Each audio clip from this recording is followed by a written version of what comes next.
But of course, we all know the geologists are a bunch of dumb people that just got a PhD in geology, and that 7-year-old would understand how mammals are formed in 6,000 years. That's the message that we're getting tonight over and over. Next question. Dr. McLeach, where is the empirical evidence for a chemist or physicist producing a living being from a non-living being, i.e. spontaneous generation? Right. Okay. Before I answer that, let me get back to this recurring theme that has been brought up several times of the format of the debate. We agreed to the format of the debate weeks ago. Mr. Downey wanted to change the debate 5 minutes before we started. That is a little bit unfair. It's not exactly a fair tactic. That is why I said we'll stick to the regional debate. Next time you want to do a point by point, I'll be very happy to do that. Now, the question was about, the origin of life from non-life. As I said before, we don't have an answer to that. We don't know how life originated. We have some theories. We have some pretty good theories. We have scant empirical evidence, and there are a lot of people, bright people, that are actually spending a lot of time working on it. Does that mean that evolution is wrong? No, it does not. As I said before, evolution has got nothing to do with the origin of life. It also doesn't mean that science is wrong. I mean, people have to get out of this idea, which unfortunately is inculcated in their minds since by high school teaching, that science is a body of knowledge that is absolutely complete, perfect. We know everything that has been done about the universe, and therefore we're just here to explain to you. Science is an ongoing dynamic process. We are learning things and we're trying to understand things as we go. As you asked a question like that about a century ago, for example, on how do plants reproduce, the answer would have been, I don't know. Because about a century ago, nobody knew about pollen and ovules, okay? About a century later, we do know. And you asked a question like this about 120 years ago or 115 years ago about what are genes, nobody would know even what you were talking about. Nobody knew anything about the hereditary mechanisms in the hereditary material. Today we know. So come back in 100 years and maybe I'll have an answer to the origin of life question. But I may not, so what? That is the nature of science. It's not about final answers. You find final answers only in books that you find in the National Enquirer magazine, but not in science. All right, I solved the mystery. Science Magazine, Antarctic Journal, Science Magazine, Geological Professional Paper, Natural History. I don't have a quote for that one. The picture is from Reader's Digest. The quote is not. I keep track of where I get my pictures from. Okay? I try to document everything just so this type of thing doesn't happen. I never said any of these quotes are from Reader's Digest. Question concerning spontaneous generation. I know, but see, I gotta go back and defend myself, or he's gonna go and tell everybody I believe Superman makes diamonds, okay? The picture was from Reader's Digest. Spontaneous generation doesn't happen. Evolutionists have to believe in it. He has no other choice. Because he doesn't want God telling him what to do, I think, is the problem.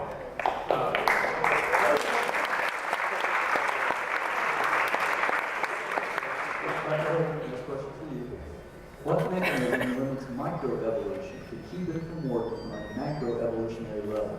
What mechanism limits microevolution? Well, the Bible clearly says the animals will bring forth after their kind. The kinds, apparently those that originally were able to bring forth, reproduce. Now they may have diversified to the point where they don't normally reproduce. Lions and tigers don't normally breed, but they might have had a common ancestor. They have been bred in captivity. A liger and a tiger have been produced, depending which one is the father or the mother. Even a dolphin and a whale, killer whale, were crossed, and they got a whalpin. One of the zoo, I think San Diego Zoo or Hawaii Zoo, so one of them had it. Anyway, I think the mechanism is a genetic code that simply prevents them from crossing. For instance, humans have 46 chromosomes, chimpanzees have 48. So does tobacco, by the way, it has 48. That proves tobacco and chimpanzees are identical twins. I know I'm going to get bored on saying I believe that. I'm making a joke, folks, okay? I don't believe that. I think if you read in my seminar notebook, I've got a chart showing the chromosome numbers of different various animals. It's kind of a spoof on evolution, showing that it doesn't follow the predicted pattern. I think there is probably a DNA mechanism that prevents this crossing of different kinds. That's designed into it. God said to bring forth after their kind. There's never been an exception to that. It's interesting that creationists will keep coming up with the word kind, which is not a biological term of any sort. Anytime that I ask the creationist to define exactly what does he mean by kind, I don't get an answer. How many kinds were of Noah's Ark, for example? Want to guess? Probably about 10,000, I guess. 10,000. If that is true, if from 10,000 kinds we got the 7 million species of organisms that are living today on Earth, you believe in a heck of a lot more of evolution than I do.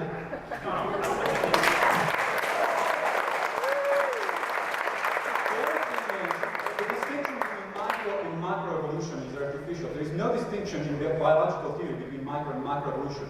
Macroevolution is simply microevolution writ large over a very long period of time. There is no difference that anybody can figure out, and I still haven't had a creationist be able to tell me what the difference actually is. Next question. If evolution is right, what is the purpose of life? I don't know. I'm not a theologian. I'm not a philosopher. Well, I'm studying to become a philosopher. So maybe 4 years down the road, I might give you some hint to that. I have no idea what the meaning of life is. And if you think you have an idea of what the meaning of life is, great. My personal preferred answer is the movie from Monty Python. That's where I get my opinion. That is a joke. 42. Don't quote me on it. I don't know that biologists are now in the business of giving the meaning of life. The meaning of life is a very serious thing that every single one of us has to look for by himself or herself. And if you want to do it within a religious framework, it's great. If you can find meaning of life within that framework, I have no problem whatsoever. That doesn't have anything to do with evolutionary biologists. Evolutionary biologists, contrary to what personally think, don't go around teaching atheism and don't go around teaching the meaning of life. We've got nothing to do with it. To me, it'd be a moot question because evolution isn't right. So you said, if evolution is right, what's the meaning of life? Well, evolution isn't right, so the question is meaningless. I think there certainly is a meaning to life. I think God designed us to have fellowship with Him. I think we were made in His image, and then today, like an old coin in your pocket gets worn out, you can hardly see the image anymore. I think our image is a little, worn out compared to what it used to be. Some folks really don't resemble God at all. But we were originally made in His image, and He designed us to have fellowship with Him. And I'd be glad to introduce you to him afterwards if you'd like. Dr. Hope, what is the difference between empirical science and origin science? Empirical science deals with things that we can observe or test or measure or weigh. With the word empiricism, I believe you can look it up in a dictionary. I don't have that with me now. But origins really is outside the realm of science. It goes into the metaphysical. You have to believe in certain things. It's not observable or testable. You can't measure it or weigh it or prove it in a laboratory. So origins really has nothing to do with science. It should not be involved in any science classes. They should be in religion classes. There are various theories, religious theories of how the world got here. But that has nothing to do with science. So it's a shame that origins is mixed with science so much. Beer is often sold at football games. Beer has nothing to do with football. And origins is often put into science class, but origins is not part of science. You can tell the kids, here's the biceps, the triceps, the deltoid, the flexors, the extenders, the radius, the ulna. And the kid says, how do we get here? We don't know. Let's just learn for the test. You don't have to get into origins because you're going to offend somebody.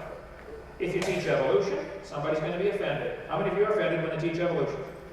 Okay? If they taught creation in the schools, somebody would be offended. How many of you would be offended if they taught creation in the schools? See? It's a subject you can't please everybody, so leave it up to schools. How about if you have anything else about education from the school? That would make a lot of people very happy. The question was the origin. What is the origin? Right. What is the real origin? That distinction that we found as just proposed is actually a fairly naive distinction from the point of view of science. Science doesn't work in such a simple way.